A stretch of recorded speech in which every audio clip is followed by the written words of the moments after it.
How to enable private servers on your own Roblox game.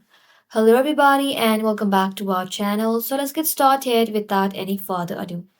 So for that, first of all, you want to go ahead and open up your browser in your PC. So go ahead and open it up.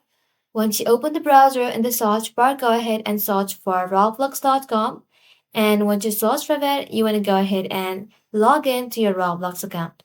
So once you're logged into your account, you want to go ahead and tap on create right over here.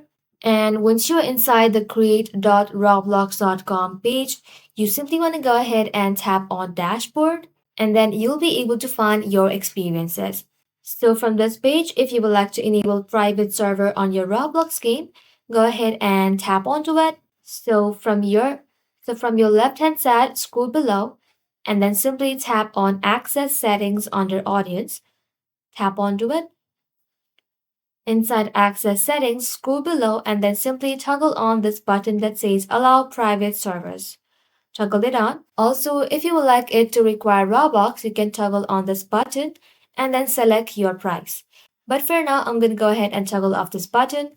After you're done, tap on Save Changes. And just like so, you have successfully enabled private servers on your own Roblox game. Well, that is simply how you can do it, guys. Thank you all for watching the video till the very end, and stay tuned until our next upload.